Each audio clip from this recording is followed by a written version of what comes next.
हम स्टार्ट करने वाले हैं नया चैप्टर। कौन सा है? Accounting ratios. रेशियो हम करने वाले हैं क्या? रिलेशनशिप निकालने वाले हैं दो फैक्टर्स का, दो मे बी आइटम्स का, मे बी बैलेंस शीट के कुछ एक दो आइटम्स का, यस, जो इंटरडिपेंडेंट भी हो सकती हैं, इंडिपेंडेंट भी हो सकती हैं, कुछ भी। देख लेते हैं क्या होगा।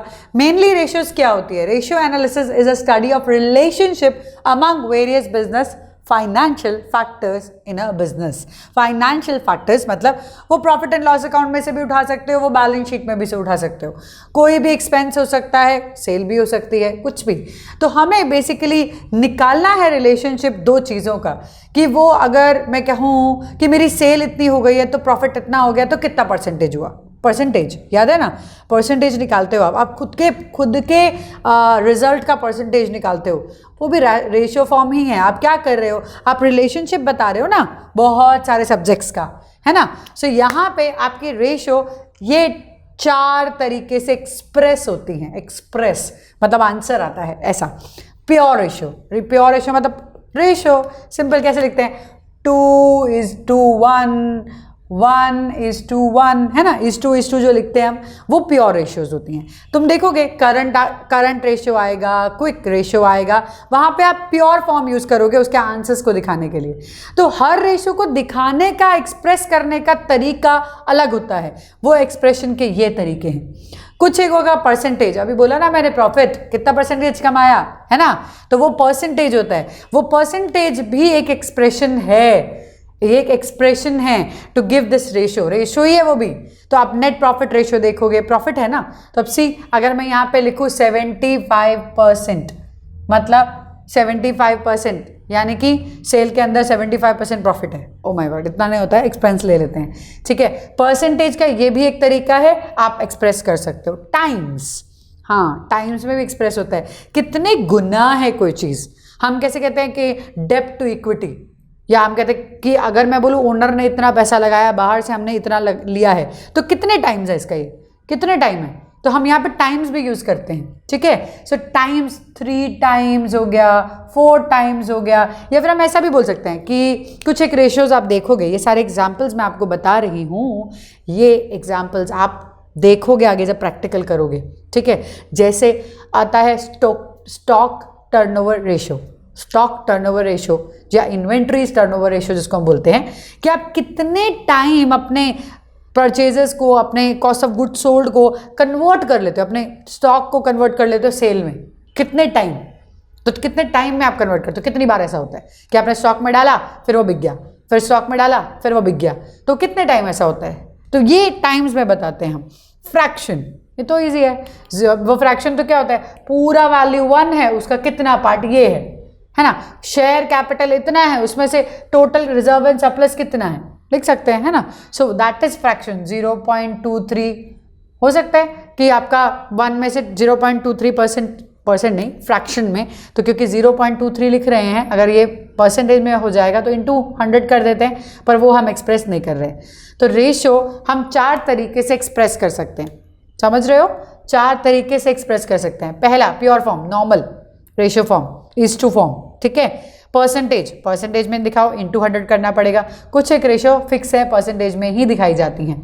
टाइम्स, इनटू कितने टाइम वो हो रहा है चेंज, है ना, तो वो भी दिखा सकते हैं। फ्रैक्शन, अगेन 1 में से कितना पार्ट किसका है, पार्ट करके बताना है, तो वो फ्रैक्शन, ये इस तरीके से दिखाया जाता है। This is the expression. अब आते हैं करना क्यों है, ऑब्जेक्टिव्स। क्या मिलेगा हमें ये रेशियोज करके? पहला, बहुत इजी कर देता है अकाउंटिंग इन्फॉर्मेशन को, समझ में आने लगती है, एनालाइज करने के लायक हो जाते हैं हम, है ना, क्योंकि हमें फ्रैक्शंस में, रेशियो फॉर्म में पता लगता है। अब हम जज करना हो तुम्हें कि तुम इंटेलिजेंट हो कि नहीं हो, कैसे करते हैं? ज़्यादातर लोग 90% आए, ओहो बहुत इंटेलिजेंट हो, तो मतलब हमें एक्चुअली क्या किया, परसेंटेज से हमने आपको एनालाइज किया, है ना। तो अकाउंटिंग इन्फॉर्मेशन को सिंप्लीफाई कर पाते हैं हम, बहुत ईजिली अंडरस्टैंड कर पाते हैं। देन डिटरमाइन लिक्विडिटी, ये लिक्विडिटी वर्ड क्या है? हर बिजनेस को पैसा चाहिए होता है काम करने के लिए, हाथ में कितना आता है, कितना घूमता है, पता चले ना, दैट इज लिक्विडिटी, कि कितना पैसा कंपनी के पास आ जाता है, लिक्विडिटी कितनी है, पैसा कितना कन्वर्ट कर पाती है। सेल तो कर दी, पर उस सेल का पैसा आता कब कब है, कितने टाइम में आता है, वो बहुत ज़रूरी है जानना। तो determine the liquidity of the business, कि पैसा कितना आता है, कितना रोटेशन में रहता है। Then to assess the operating efficiency of the business. Operating efficiency, अब ये वर्ड का मतलब क्या है? ऑपरेट, ऑपरेट का मतलब काम करना है ना, एफिशिएंसी मतलब काम में अच्छा होना। तो पता चलता है कि बिजनेस अपने काम में सही तरीके से ऊपर ग्रो कर रहा है या नहीं। तो हम एसेस कर पाते हैं उसको कि वो बिजनेस की एफिशिएंसी को प्रॉपर्ली अपने ट्रैक पे लेकर जा रहा है या नहीं, वो हमें ध्यान देना है। देन प्रॉफिटेबिलिटी, देखना पड़ेगा ना कि बिजनेस में प्रॉफिट हो रहा है कि नहीं हो रहा है, बढ़ रहा है कि नहीं बढ़ रहा है, कहीं कम तो नहीं हो रहा है। तो प्रॉफिटेबिलिटी भी चेक करना बहुत जरूरी है, टू एनालाइज द प्रॉफिटेबिलिटी, है ना। तो प्रॉफिटेबिलिटी किस बिजनेस में ज़्यादा है, लोग उसमें ही ज़्यादा घुसेंगे, है ना। तो इसके लिए प्रॉफिटेबिलिटी भी ध्यान रखना है। नेक्स्ट, कंपेयर करें दो चीज़ों को, दो बिजनेस को, इंटरफर्म मे बी इंडस्ट्री के साथ। तो कंपेयर कैसे करोगे? ये रेशियो फॉर्म से ही तो करोगे। मेरा अगर प्रॉफिट है 50%, आपका प्रॉफिट है 60%, सेम बिजनेस कर रहे हैं, तो मतलब हमें कंपेयर करना चाहिए ना, मुझे तो कंपेयर करना चाहिए अपने आप को तुमसे, देखने के लिए कि तुम क्या अलग कर रहे हो। तो कंपैरिजन बहुत इजी हो जाता है जब हम परसेंटेज फॉर्म में, रेशियो फॉर्म में किसी भी चीज़ों को देख सकते हैं। इवन हम कंपैरिजन अपने लास्ट ईयर से भी करते हैं। 2019 की रेशो निकाली, फिर 2020 की रेशो निकाली, फिर हम बोले हाँ सुधर गए, हम पहले तो बेकार था काम, अब अच्छा हो गया। ऐसा भी हो सकता है कि पहले बहुत अच्छा था और अब खराब हो गया। तो कंपेयर हम 2 ईयर के बीच में कर सकते हैं अपने ही बिजनेस का, या फिर 2 इंटर फर्म्स, अगेन बहुत सारी फर्म्स होंगी। कंपैरिजन हम क्या कर सकते हैं, जो हमारे कॉम्पिटिटर्स हैं उनका डेटा अगर हमें मिल रहा है, मिलता ही है, बैलेंस शीट वगैरह तो अलाउड है, तो उसको असेस कर सकते हैं, समझ सकते हैं, तो कंपेयर कर सकते हैं। तो रेशियो हमें हेल्प करती है हमेशा कंपेरेटिव एनालिसिस के लिए, ठीक है। सो दिस इज रेशियो, जहाँ पे हम अगेन रिलेशनशिप निकालने वाले हैं 2 फैक्टर्स का। एक्सप्रेशन है ये रेशियो का, 4 तरीके से एक्सप्रेस कर सकते हो। ये ऑब्जेक्टिव है। अब हम पढ़ेंगे क्या इंपॉर्टेंस है, क्या लिमिटेशन है, then will start solving the questions, ठीक है। तैयार रहना नोटबुक के साथ, क्योंकि अब आपको लिखना भी है साथ साथ। ध्यान रखना, जब भी प्रैक्टिकल करेंगे रेशियो के, तो साथ साथ क्वेश्चन सॉल्व करने हैं, साथ साथ तो ही होंगे। छोटे छोटे हैं, आराम से कर पाओगे। अब हम बात करते हैं अगेन एडवांटेजेस एंड डिसएडवांटेजेस, मतलब लिमिटेशंस की बात कर रहे हैं हम। अब रेशियो जब आप पढ़ते हो तो क्या सोच के पढ़ते हो? वही ऑब्जेक्टिव्स जो आपने पढ़े थे लास्ट वाले पार्ट में, वही है। एडवांटेजेस और कुछ ज़्यादा नहीं है, मतलब बेनिफिट्स क्या हो रहे हैं मुझे रेशियो पढ़ने से। पहला, हमें एक टूल मिल रहा है जिससे मैं एनालाइज कर सकती हूँ अपनी रेशियो से। मैं पूरे फाइनेंशियल स्टेटमेंट को एनालाइज कर सकती हूँ कि भाई डिसीजन परफेक्ट है कि नहीं है, इन्वेस्टमेंट परफेक्ट है कि नहीं है। तो वो यूज़फुल टूल रह जाता है हमारे हाथ में रेशियोज, जिससे हम आगे की फाइनेंशियल स्टेटमेंट्स को एनालाइज कर सकते हैं, ठीक है। Second, simplify the accounting data. अभी तो बताया था, बहुत पूरा एक बैलेंस शीट दिखेगा, एक पूरा प्रॉफिट एंड लॉस दिखेगा, तो उसको पूरी तरीके से पढ़ पाना इतना आसान नहीं होता। रेशियो में पता चल जाता है डायरेक्टली कि मुझे चाहिए क्या, ठीक है। सिंप्लीफाई कर देता है बहुत इजीली। ऑपरेटिंग एफिशिएंसी हम देखते हैं, चेक करते हैं ऑपरेटिंग एफिशिएंसी। यहाँ पे हम लिख सकते हैं कि चेक कर रहे हैं हम ऑपरेटिंग एफिशिएंसी, जो हमने किया था ऑब्जेक्टिव में भी, है ना।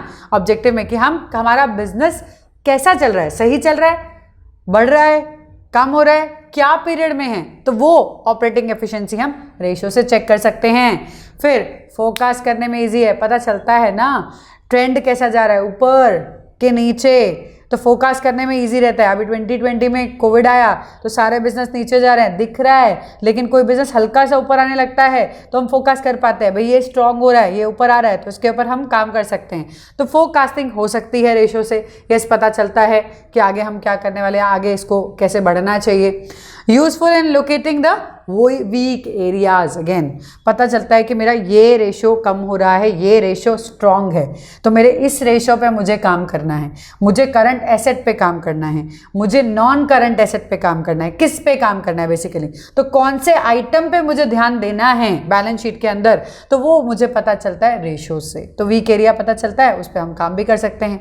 देन आपको कंपैरिजन करना है, ऑब्वियसली मैंने भी बताया, कंपैरिजन खुद का खुद के साथ करना है ईयर्स में तो भी कर सकते हो, इंटर फॉर्म करना है तो भी कर सकते हो, इंट्रा फॉर्म करना है तो भी कर सकते हो, ठीक है। ये आपके ऊपर है कि आप 2 रेशियो उठाओ, उसका कंपैरिजन करो। ये तो हो गए बेनिफिट्स, ठीक है, ये तो हो गए ऑब्जेक्टिव्स भी, कहीं ना कहीं वो ही है, ठीक है। लेकिन आ जाता है लिमिटेशंस। अब ये सोचोगे कि कुछ एक चीज़ें तो सेम लग रही हैं, नहीं, कंडीशंस हैं। कैसे? पहला, फॉल्स रिजल्ट। फॉल्स रिजल्ट कैसे आ सकता है? कैसे आ सकता है? आप क्या कैलकुलेशन गलत करोगे? कैसे? क्या पता कंपनी ने जो फाइनेंशियल स्टेटमेंट दी है वो पूरी तरह से डिस्क्लोज की ही नहीं, कुछ एक नंबर्स को उन्होंने मैनिपुलेट किया, जैसे हम विंडो ड्रेसिंग भी बोलते हैं। ये और ये पॉइंट एक्चुअली में कनेक्ट करता है। विंडो ड्रेसिंग, मुझे याद है विंडो ड्रेसिंग का मतलब, एक बच्चे क्या बोलते हैं, हम क्या करते हैं, एक विंडो को ड्रेस कर लेते हैं, है ना, वो window dressing. Window dressing not means that, समझना है हमें कि विंडो ड्रेसिंग का मतलब ये होता है कि मुझे अपने फाइनेंशियल स्टेटमेंट्स को इस तरीके से ड्रेस करना है, इस तरीके से मैनिपुलेट करना है कि सामने वाला उसको लगे कि वाह क्या बात है, कितना स्ट्रॉन्ग फाइनेंशियल स्टेटमेंट है, इसमें तो मुझे इन्वेस्ट करना चाहिए। मैं क्या कर रही हूँ? मैं मैनिपुलेट कर रही हूँ, नंबर्स को मैनिपुलेट कर रही हूँ। लोग मैनिपुलेट करते हैं। विंडो ड्रेसिंग मैनिपुलेशन होती है, ध्यान रखना है, मैनिपुलेशन होती है। इस मैनिपुलेशन के कारण रिजल्ट गलत आएंगे। गलत आएंगे तो आप इंटरप्रेट गलत करोगे। तो यही तो लिमिटेशन है कि फॉल्स रिजल्ट आ सकते हैं। That is dependent on the financial statements. Financial statement fair नहीं है, प्रॉपर नहीं है, तो रिजल्ट गलत आ सकते हैं। अगेन वो क्यों है, मैनिपुलेशन क्यों की है? Window dressing. वो करना चाहते हैं, वो सामने वाले को इंप्रेस करना चाहते हैं, है ना, तो इसीलिए वो मैनिपुलेट कर रहे हैं, तो विंडो ड्रेसिंग करते हैं, मतलब अपने नंबर को मैनिपुलेट करते हैं ताकि आपको अच्छा लगे। विंडो को ड्रेस करने का मतलब वो नहीं होता कि विंडो को ड्रेस करना है, इसका मतलब फाइनेंशियल स्टेटमेंट के अमाउंट्स को हम थोड़ा मैनिपुलेट कर रहे हैं जिससे आप इंप्रेस हो जाओ, पैसा डालो। तो वैसा, तो ये और ये पॉइंट कनेक्टेड है, ठीक है। Qualitative factors ignored. क्वालिटेटिव क्या? हमारे यहाँ पे बहुत सारे लोग काम करते हैं, उनकी एफिशिएंसी कहाँ लिखी होती है फाइनेंशियल स्टेटमेंट में? कहाँ लिखा होता है? कंपनी का एक्सपीरियंसेस कहाँ लिखे होते हैं? कॉन्ट्रैक्ट्स कितनी बार लेकर उनके हाथ से छूट जाते हैं, जब बड़े बड़े कॉन्ट्रैक्ट मिलते हैं कुछ एक क्वालिटी ऑफ पीपल के कारण, कहाँ लिखे होते हैं? नहीं ना, तो वो क्वालिटी तो हम नहीं देख सकते, वो फैक्टर्स हैं ही नहीं। रेशियो में भी कहीं फैक्टर नहीं आएगा, अकाउंट्स में भी कहीं वो फैक्टर नहीं आएगा। Lack of standard ratio. आपने बोला, आपने रेशियो निकाल दी, मैंने देख लिया कि मेरा नेट प्रॉफिट रेशियो 33% है, ठीक है। अब मैं इसको किसके साथ कंपेयर करूँ? पिछले साल के साथ? नहीं करना है मुझे बताओ कि एग्जैक्ट स्टैंडर्ड क्या होना चाहिए। क्या मेरे पास सारी रेशियो का स्टैंडर्ड है? नहीं है। तो अगर स्टैंडर्ड नहीं है तो मैं किस पे रीच करूंगी? मतलब मेरे पास कोई गोल ही नहीं है रीच करने के लिए, तो वो एक प्रॉब्लम है। रेशियो के स्टैंडर्ड रेशियो है ही नहीं। अब हम बात करें मे नॉट बी कंपैरेबल। आप सोचोगे कैसे पॉसिबल? अभी यहाँ तो बोल रहे थे कंपैरिजन कर पाएंगे ईयर टू ईयर का, फर्म टू फर्म का, तो अभी कैसे? हाँ, ऐसा हो सकता है कि कंपनी ने पिछले साल कोई और पॉलिसी अडॉप्ट की थी और अब नई कोई पॉलिसी है, जैसे depreciation. Last year straight line से यूज कर रहे थे, अभी डिमिनिशिंग कर दिया, तो क्यों कंपेयर कर रहे हो? कंपेयर कोई बेस ही नहीं है कंपैरिजन का, आपने पॉलिसीज चेंज कर दी हैं, तो मे नॉट बी कंपैरेबल। तो यहाँ पे हो सकता है, वो देखना पड़ेगा मुझे, ठीक है। Price level changes ignored. Inflation, deflation, उस सबको तो देख ही नहीं रहे हम। 2020 में तो डिफ्लेशन आया है ना, तो क्या हमने वो फाइनेंशियल स्टेटमेंट में दिखाया? क्या वो रेशो में दिखेगा? नहीं। तो प्राइस लेवल चेंजेस को तो हम देख ही नहीं रहे, वो भी इंपॉर्टेंट है। तो वो एक लिमिटेशन है, जब हम रेशो करते हैं तो प्राइस लेवल चेंजेस को इग्नोर कर दिया जाता है। विंडो ड्रेसिंग मैं बता ही चुकी हूँ साथ में। पर्सनल बायसनेस हो सकता है, जो पर्सन जज कर रहा है उसका दिमाग कैसा है पता नहीं, तुम्हारा दिमाग कैसा है पता नहीं, मेरा दिमाग कैसा है पता नहीं। ऑब्वियसली हमारे जजमेंट्स अलग अलग हैं। किसी एक चीज़ को देखने का, समझने का जो तरीका है, वो जो अंडरस्टैंडिंग है, वो आपकी अलग है, मेरी अलग है। मैं इंटरप्रिटेशन अलग कर सकती हूँ, आप अलग कर सकते हो, तो वहाँ पे पर्सनल बायसनेस आ सकती है। किसी पर्सन का अलग जजमेंट हो सकता है, मेरा अलग जजमेंट हो सकता है उसी फाइनेंशियल स्टेटमेंट को देखकर, तो वो एक प्रॉब्लम आती है, personal biasness. So these are the limitations if you go with ratio, these are the advantages और वी कैन से बेनिफिट्स हैं, ठीक है। और इसी से ही लिंक है कहीं ना कहीं आपके ऑब्जेक्टिव्स। इसके बाद हम प्रैक्टिकल क्वेश्चन स्टार्ट करने वाले हैं, so start solving with us, okay. Type of accounting ratios आप देख सकते हो, यहाँ पे 4 तरह की रेशियोज हैं। Liquidity ratio, solvency, activity, profitability. इसमें भी कौन कौन सी रेशियोज आपको करनी है वो भी लिखा है। पहले लिक्विडिटी रेशियो की बात करते हैं, इसे शॉर्ट टर्म सॉल्वेंसी रेशियो भी बोलते हैं। मतलब सॉल्वेंसी वर्ड का मतलब पहले तो समझिए। सॉल्वेंसी वर्ड का मतलब होता है जो भी आपने लिया है आप उसे देने के लायक हो, ठीक है। मतलब मेरे डेब्ट्स जो मैंने लिए हैं, चाहे शॉर्ट टर्म के लिए लिए हों चाहे लॉन्ग टर्म के लिए लिए हों, मैं उसको देने के लायक हूँ तो यस आई एम सॉल्वेंट, ठीक है। तो यहाँ पे आता है short term solvency. Short term solvency का मतलब मैं शॉर्ट पीरियड ऑफ टाइम, मतलब with in a span of 1 year मेरे जितने भी शॉर्ट टर्म वाले लोन्स हैं, शॉर्ट टर्म वाली बोरोइंग्स हैं, उसे मैं देने के लायक हूँ या नहीं हूँ, ठीक है। उसके लिए हम दो तरह के रेशियो निकालते हैं, one current ratio, second liquid और क्विक और एसेट टेस्ट रेशियो। करंट की बात करें तो करंट एसेट्स होता है, करंट लायबिलिटी होता है। तो करंट एसेट कितनी है, करंट लायबिलिटी कितनी है, उतना पता चलेगा। मतलब ये आपको विद इन 1 ईयर के अंदर ये पूरा करंट एसेट और current liability with in 1 year के अंदर जो होती हैं, वो जो एसेट करंट एसेट्स हम कन्वर्ट कर सकते हैं with in term of cash और लिक्विडिटी जिसे हम बोलते हैं मनी, तो वो 1 साल में आप कैसे कन्वर्ट कर सकते हो। तो ये विद इन 1 ईयर के अंदर कैसे आपकी रेशियो बनती है current asset towards your current liability, कितना आपका रेशियो है। देन क्विक है ऑब्वियसली लेस देन दैट। मैं अभी 6 महीने 3 महीने की बात करूँ तो उतने में कितना, ठीक है। तब आपका आता है लिक्विड क्विक एसेट टेस्ट, इससे भी जल्दी। मतलब इसमें कुछ ऐसी चीज़ें होती हैं जो पूरा साल लगा देती हैं पैसा आने में, लेकिन इसमें वो चीज़ें हटा दी जाती हैं ताकि इसको और शॉर्ट में देखा जाए कि कितने तक आप अपनी लायबिलिटीज़ को ख़त्म कर सकते हो, कितनी जल्दी से जल्दी, ठीक है। That is quick, that is what is quick asset test and liquid ratio, ठीक है। ये तो आपका आ गया लिक्विडिटी यानी कि शॉर्ट टर्म सॉल्वेंसी की बात कर रहे हैं। फिर हम बात करते हैं सॉल्वेंसी। अब हम बात कर रहे हैं लॉन्ग टर्म की। Word solvency here is for long term. डेब्ट टू इक्विटी, लॉन्ग टर्म आपके कितने डेब्ट्स है और उसके हिसाब से ओनर का फंड कितना है आपके पास। तो आपको देखना है कि लॉन्ग टर्म में आपके डेब्ट्स कैसे क्लियर करेंगे आप, with the use of owners equity में भी उसके रेशियो कितना है। आपको पता चलता है कि लॉन्ग टर्म में आप कितना सही तरीके से काम चला सकते हो। टोटल एसेट टू डेब्ट रेशियो नाम से ही पता लग रहा है कि एसेट्स कंपनी के पास जितनी है, टोटल एसेट्स टू डेब्ट, मतलब एसेट्स के हिसाब से लॉन्ग टर्म लोन कितना है, डेब्ट से लॉन्ग टर्म लोन कितना है। प्रोप्राइटरी रेशियो मतलब प्रोप्राइटर का पैसा कितना लगा हुआ है, यानी कि जो ओनर है उसके हिसाब से कितना पैसा लगा हुआ है, that is proprietary ratio. Interest coverage ratio, आपका प्रॉफिट कितना इंटरेस्ट कवर कर रहा है, कितने टाइम आपका प्रॉफिट आ रहा है, जैसे पता चले कि आप जो बाहर दे रहे हो। सॉल्वेंसी है ना, solvency is related to the long term debts only. हर जगह देखो डेब्ट से ही रिलेटेड है सब में, यहाँ भी डेब्ट्स ही आएगा, यहाँ पे भी डेब्ट्स आएगा, सब जगह। सो ये solvency is basically long term debts और उसके इंटरेस्ट को पे करने की कितनी ताकत है आपकी, उसका क्या रेशियो बनता है। So that is solvency. फिर आ जाते हैं एक्टिविटी रेशियो पे। ये एक्टिविटी रेशियो नाम से ही पता लग रहा है कि बिजनेस की एक्टिविटीज को डिफाइन करती है, बिजनेस में क्या चल रहा है। पहला इन्वेंट्री टर्नओवर रेशियो, आपकी इन्वेंट्री कितनी टर्न ओवर होती है, मतलब आपने इन्वेंट्री डाली सेल हो गई, इन्वेंट्री डाली सेल हो गई, कितनी बार ऐसा होता है। इन्वेंट्री टर्नओवर रेशियो मतलब आपका operation with the inventory to turn to sell क्या है, that is inventory turnover ratio. Trade receivable ratio, trade receivable आपने बेचा फिर आपके पास पैसा आया, ये कितनी बार होता है साल में, कितनी बार होता है। So that is trade receivable ratio कि कितनी बार आपका ट्रेड रिसीवेबल टर्नओवर होता है। सेम वही आपकी एक्टिविटी है, आपने सेल किया है तो ही आपके पास ये पर्टिकुलर रेशियो बन सकती है। सेम वे आपने परचेज किया है, ट्रेड पेएबल टर्नओवर रेशियो, आपको पे कितनी बार देते हो, आप कितनी बार पेमेंट देते हो। आपने रॉ मटेरियल खरीदा, आपके पास आया, फिर कितने टाइम में आप उसको लिक्विडेट कर देते हो, कितने टाइम में आपके पास पैसा आ जाता है, कितने टाइम होता है ऐसा। So that is what is trade payable turnover ratio. ज्यादातर टर्नओवर रेशियोज टाइम्स में होते हैं। वर्किंग कैपिटल टर्नओवर रेशियो, वही जो पैसा आप लगाते हो बिजनेस के अंदर काम करने के लिए। देखो एक तो पैसा लगता है फिक्स्ड जो लगा ही रहने वाला है, जिससे आप नहीं निकाल सकते। एक होता है वर्किंग कैपिटल, डाला निकाला डाला निकाला डाला निकाला, ये वर्किंग कैपिटल है।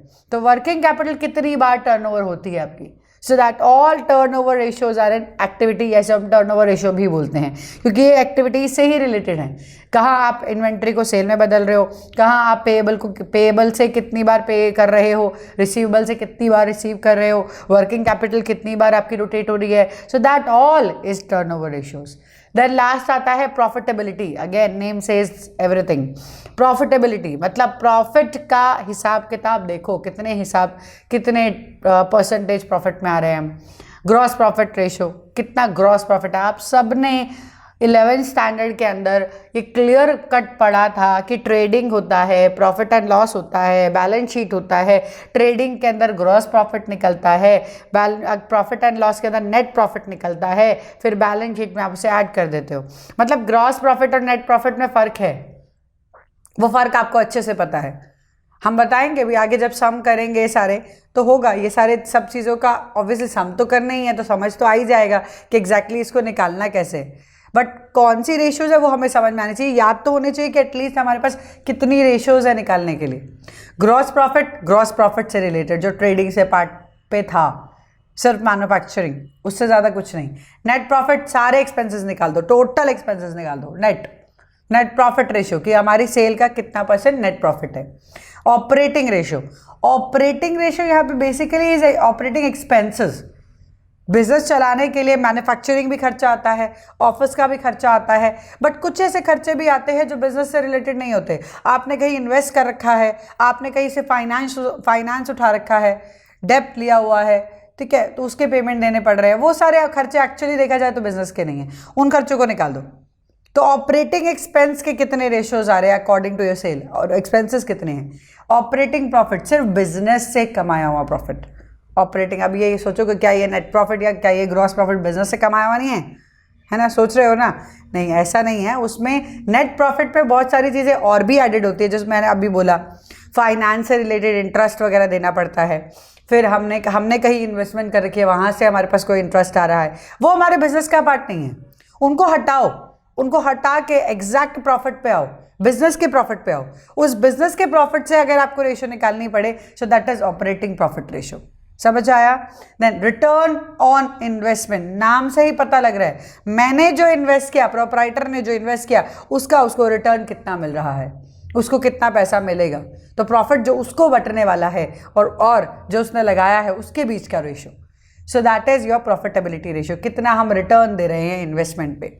ठीक है, सो 4 पार्ट में रेशियोज को डिफाइन किया हुआ है। लिक्विडिटी कि पैसा कितनी जल्दी आ रहा है, छोटे छोटे लाइबिलिटीज़ को कितनी जल्दी पे कर सकते हो।